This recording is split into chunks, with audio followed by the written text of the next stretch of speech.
लक्ष्य भले ही हमारे सामने एक ही है, जो हमसे पहले थे उन्होंने जो किया है उसी की विरासत हमारे हाथ में दी गई है। उद्देश्य तो एक ही है, मनसा तो एक ही है, लक्ष्य तो एक ही है, लेकिन दर्शन अलग हो सकते हैं, काम करने के तौर तरीके अलग हो सकते हैं, विधियां बदल सकती है, नियम बदल सकते हैं।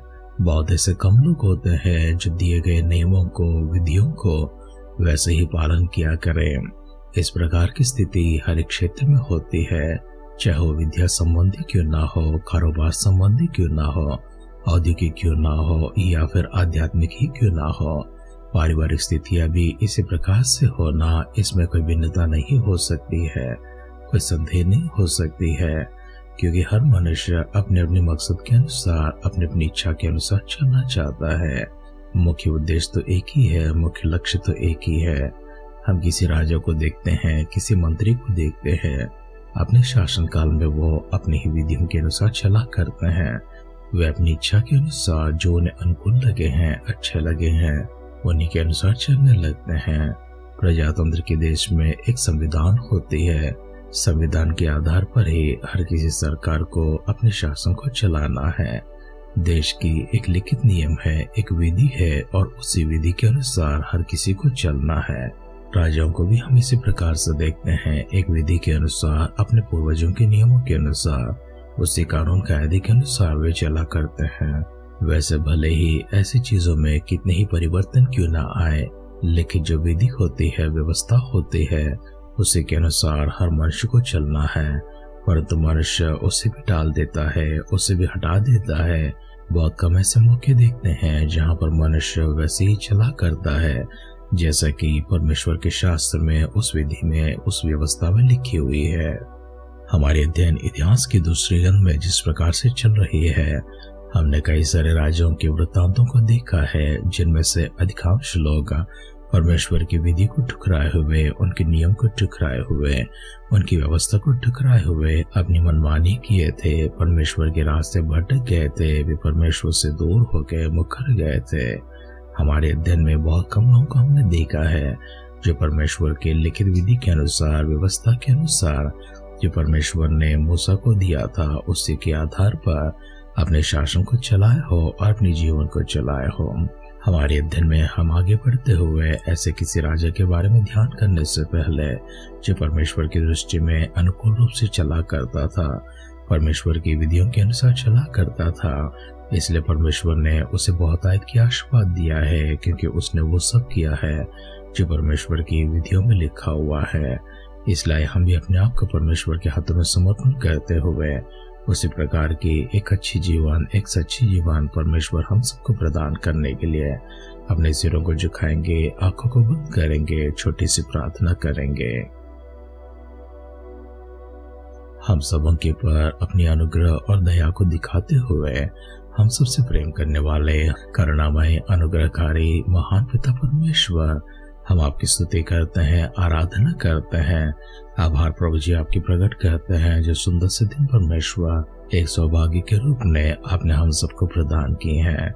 हमारे सारे प्रियजनों को, आपके भक्तगणों को प्रभु आप ही की दृष्टि में लेकर आते हैं, एक एक जन को छूने के लिए, अपनी स्वर्गीय सामर्थ से भरने के लिए, अपनी शक्ति से भरने के लिए प्रभु जी सबसे बढ़कर परमेश्वर अपने आशीषमान हाथ उनके ऊपर रखने के लिए आपसे प्रार्थना करते हैं।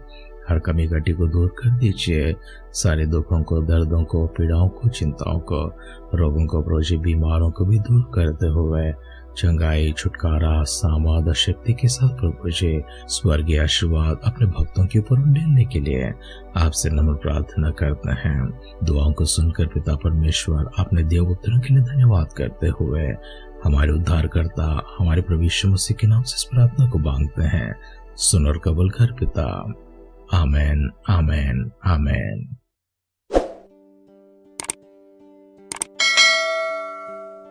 आध्यात्मिक जीवन की दैनिक खुराक सुन रहे हमारे सारे प्रिय श्रोताओं को, परमेश्वर के प्रिय भक्तगणों को प्रभु यीशु मसीह के नाम में प्यार भरा जय मसीह की सुप्रभातम और शुभोदय कहते हुए हम सबका मनपसंद ध्यान केंद्र आध्यात्मिक जीवन की दैनिक खुराक में और इस नए दिन में आप सबका स्वागत करते हैं। हमारी अध्ययन इतिहास की दूसरी ग्रंथ 35वें अध्याय में चल रही है। उसका पहला वचन से पढ़ते हुए हमारे ध्यान को आगे बढ़ाएंगे। और योशिय्याह ने यरूशलेम में यहोवा के लिए फसह पर्व माना, और पहले महीने के 14वें दिन को फसह का पशु बलि किया गया। और उसने याजकों को अपने अपने काम में ठहराया और यहोवा के भवन में की सेवा करने को उनका हियाव बनाया। फिर लेवी जो सब इस्राएलियों को सिखाते और यहोवा के लिए पवित्र ठहरे थे, उनसे उसने कहा, तुम पवित्र संदूक को उस भवन में रखो जो दाऊद के पुत्र इस्राएल के राजा सुलेमान ने बनवाया था। अब तुमको कंधों पर बोझ उठाना ना होगा। अब अपने परमेश्वर यहोवा की और उसकी प्रजा इस्राएल की सेवा करो। और इस्राएल के राजा दाऊद और उसके पुत्र सुलेमान दोनों की लिखी हुई विधियों के अनुसार अपने अपने पितरों के अनुसार अपने अपने दल में तैयार रहो। और तुम्हारे भाई लोगों के पितरों के घराने के लोगों के अनुसार पवित्र स्थान में खड़े रहो, अर्थात उनके एक भाग के लिए लेवियों को एक एक पितर के घराने का एक भाग हो। और फसह के पशुओं को बलि करो और अपने अपने को पवित्र करके अपने भाइयों के लिए तैयारी करो कि वे यहोवा के उस वचन के अनुसार कर सके जो उसने मूसा के द्वारा कहा था। फिर योशिय्याह ने सब लोगों को जो वहां उपस्थित थे 30,000 भेड़ों और बकरियों के बच्चों और 3,000 बैल दिए थे। ये सब फसह के बलिदानों के लिए राजा की संपत्ति में से दिए गए थे। और उसके हाकिमों ने प्रजा के लोगों, याजकों और लेवियों को स्वेच्छ बलियों के लिए पशु दिए। और हिल्किया, जकरिया और यहील नाम परमेश्वर के भवन के प्रधानों ने याजकों को 2,600 भेड़ बकरियां और 300 बैल फसह के बलिदानों के लिए दिए। और कोनन्याह ने और शमया और नतनेल जो उसके भाई थे और हसबिया, येल और योजाबाद नामक लेवियों के प्रधानों ने लेवियों को 5,000 भेड़ बकरियां और 500 बैल फसह के बलिदानों के लिए दिए। इस प्रकार उपासना करने की तैयारी हो गई और राजा की आज्ञा के अनुसार याजक अपने अपने स्थान पर और लेविया अपने अपने दल में खड़े हुए। तब फसह के पशु बलि किए गए और याजक बलि करने वालों के हाथ से लोहो को लेकर छिड़क देते और लेविया उनकी खाल उतारते गए। तब उन्होंने होम बलि के पशु इसलिए अलग किए कि उन्हें लोगों के पितरों के घरानों के भागों के अनुसार दे कि वे उन्हें यहोवा के लिए छुड़वा दे, जैसा कि मूसा की पुस्तक में लिखा है। और बैलों को भी उन्होंने वैसा ही किया। तब उन्होंने फसह के पशुओं का मांस वेदी के अनुसार आग में भूजा और पवित्र वस्तुएं और हंडों और थालियों में सजाकर फुर्ती से लोगों को पहुंचा दिए। तब उन्होंने अपने लिए और याजकों के लिए तैयारी की, क्योंकि हारून के संतान के याजक होम बलि के पशु और चर्बी रात तक चढ़ाते रहे। इस कारण लेवियों ने अपने लिए और हारून की संतान के याजकों के लिए तैयारी की। और आसाफ के वंश के गवाहे दाऊद, आसाफ, हेमान और राजा के दर्शी यदूतुन की आज्ञा के अनुसार अपने अपने स्थान पर रहे और द्वारपाल एक एक फाटक पर रहे। उन्हें अपना अपना काम छोड़ना पड़ा, क्योंकि उनके भाई लेवियों ने उनके लिए तैयारी की। यूं उसी दिन राजा योशिय्याह की आज्ञा के अनुसार फसह मनाने और यहोवा की वेदी पर होम बलि चढ़ाने के लिए यहोवा की सारी उपासना की तैयारी की गई। जो इस्राएली वहां उपस्थित थे उन्होंने फसह को उसी समय और अख़मीरी रोटी के पर्व को 7 दिन तक माना। इस फसह के बराबर शमूएल नबी के दिनों से इस्राएल में कोई फसह मनाया न गया था, और न इस्राएल के किसी राजा ने ऐसा मनाया जैसे योशिय्याह और याजकों, लेवियों और जितने यहूदी और इस्राएली उपस्थित थे उन्होंने और यरूशलेम के निवासियों ने मनाया। यह फसह योशिय्याह के राज के 18वें वर्ष में मनाया गया। इसके बाद जब योशिय्याह भवन को तैयार कर चुका, तब मिस्र के राजा नको ने परात के पास के कुरकमिश नगर से लड़ने को चढ़ाई की और योशिय्याह उसका सामना करने को गया। परंतु उसने उसके पास दूतों से कहला भेजा कि यहूदा के राजा, मेरा तुझसे क्या काम? आज मैं तुझ पर नहीं उसी कुल पर चढ़ाई कर रहा हूँ जिसके साथ मैं युद्ध करता हूँ। फिर परमेश्वर ने मुझसे फुर्ती करने को कहा है, इसलिए परमेश्वर जो मेरी संग है उससे अलग रहा, कहीं ऐसा ना हो कि वो तुझे नाश करे। परंतु योशिय्याह ने उससे मुंह न मोड़ा, वरन उससे लड़ने के लिए वेश बदला और नको के उन वचनों को न माना जो उसने परमेश्वर की ओर से कहे थे, और मगिद्दो की तराई में उससे युद्ध करने को गया।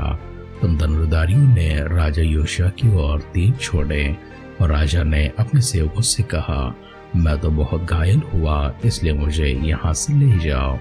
तब उसके सेवकों ने उसको रथ पर से उतारकर उसको दूसरे रथ पर चढ़ाया और यरूशलेम में ले गए, और वो मर गया, और उसके पुरखाओं के कब्रिस्तान में उसको मिट्टी दी गई।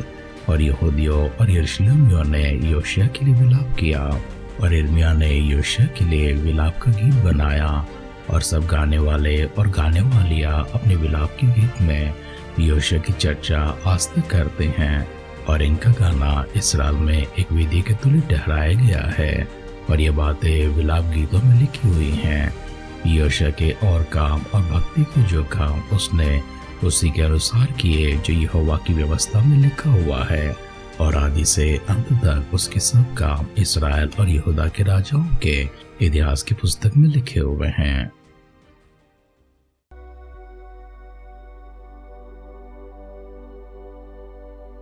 इतिहास का दूसरा ग्रंथ 35वां अध्याय का पहला वचन से लेकर आखिरी वचन तक हमने पढ़कर सुना है। हमारे इस पठन में हम राजा योशिय्याह को देखते हैं। राजा योशिय्याह के दो भागों को देखते हैं।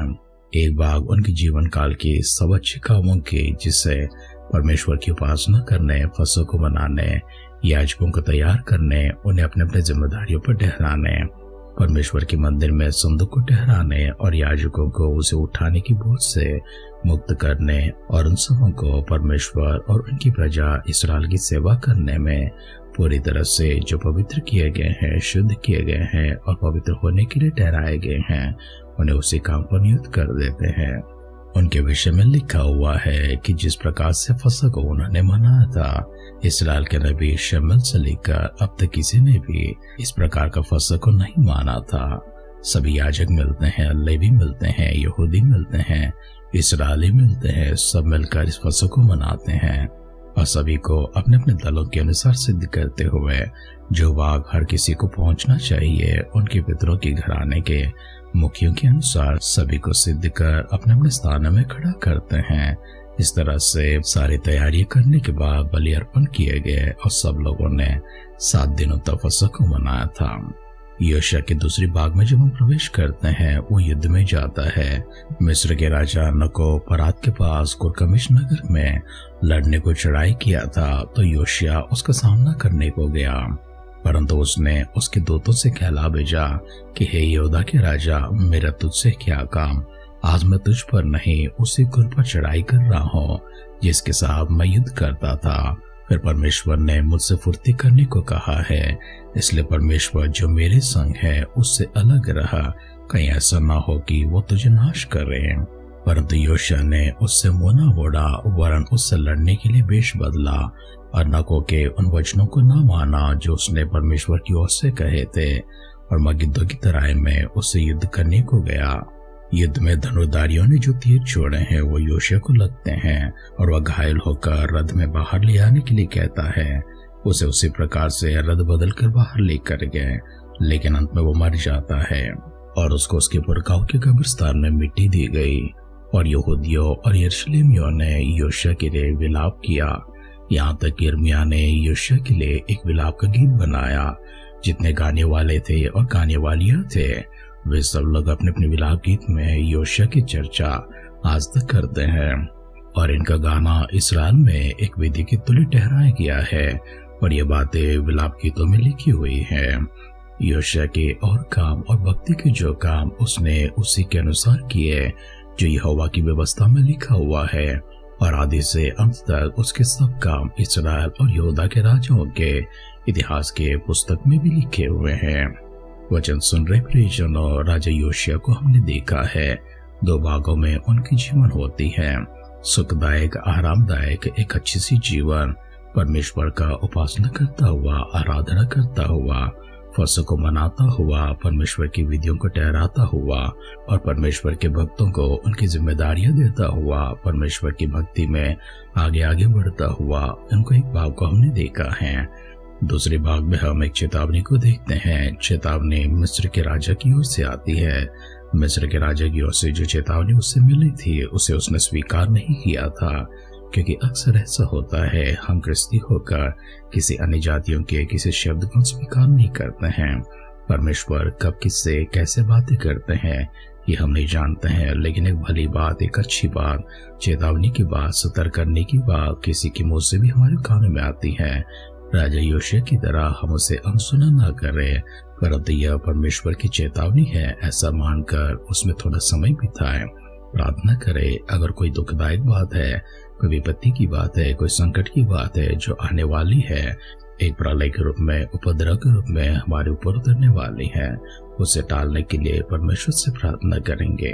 परमेश्वर ऐसी प्रार्थनाओं को सुनकर कई सारे लोगों के उत्तर दिए हैं, हमें भी उत्तर देंगे। इसलिए हम सब अपने आप को परमेश्वर के हाथों में समर्पण करेंगे, सिरों को झुकाएंगे, आंखों को बंद करेंगे, छोटी सी प्रार्थना करेंगे। हमारे ऊपर अनुग्रह दिखाते हुए हमसे फिर से एक बार अच्छी बातें और चेतावनी की बातें हमारे कानों तक पहुंचाते हुए जो प्रेम आपने प्रकट हम पर किए हैं, प्रभु उसके लिए आपको शुक्र अदा करते हैं, आपकी आदर करते हैं, सम्मान करते हैं। हमारे सारे प्रियजनों को, आपके भक्तगणों को और व्यक्तिगत तौर से प्रभु जी अपने आप को आप एक दृष्टि में लेकर आते हैं। प्रभु साथ दीजिए, आगे बढ़ाते रहिए। कभी परमेश्वर आपके वचनों को टुकराए ना, आपकी चेतावनी को टुकराए ना, आपके मार्गों से, आपके शासनों से प्रभु जी कभी दूर ना हो जाए। इसलिए प्रार्थना करते हैं, पवित्र आत्मा का अभिषेक और अगुवाई निरंतर हमारे ऊपर रखिए और हमसे बातें भी करते रहिए। हमारी दिशाओं को प्रभु जी अपनी ओर मोड़ते प्रभु स्वर्ग की ओर लेकर चले। प्रभु यीशु मसीह के बादलों के आगमन अगर विलंब होगी, कल सुबह फिर से मिलकर आपकी स्तुति करने, आराधना करने हम सबों को सजीवों की, भाग्यवानों की, आशीषमानों की संख्या में संभाले रखिए। अगर ऐसा ना तो प्रभु के राज्य में हम सबको शामिल करने के लिए दुआ करते हैं। प्रार्थना पिता परमेश्वर अपने सुनकर उत्तरों के लिए धन्यवाद करते हुए हमारे उद्धारकर्ता हमारे प्रभु यीशु मसीह के नाम से इस दुआ को मांगते हैं, सुन और कबूल कर पिता। आमेन, आमेन, आमेन। अच्छी बातें कहीं से भी आ सकती हैं, चेतावनी की बातें भी कहीं पर से भी आ सकते हैं, लेकिन सही इंसान अच्छी बातों को, चेतावनी की बातों को परमेश्वर के ज्ञान से, परमेश्वर की आत्मा से, परमेश्वर की समझ से और अगुवाई से पहचान पाता है। ऐसे वरदान परमेश्वर आपको प्रदान करे ताकि आप हर विपत्ति से, आने वाली मुसीबत से, संकट से अपने आप को बचाए रखते हुए सुखदायक आशीषमानिक जीवन को प्राप्त करें। परमेश्वर ऐसे अद्भुत कार्य आपके जीवन में कर रहे हैं। हमारी से दुआ और कामना के साथ आज के ध्यान को यहीं पर समाप्त करते हैं। आप सुनते रहिए, सुनाते रहिए आध्यात्मिक जीवन की दैनिक खुराक। कल फिर मिलेंगे। अपना ख्याल रखिए, अपनों का ख्याल रखिए, दूसरों का भी ख्याल रखिए। God bless you.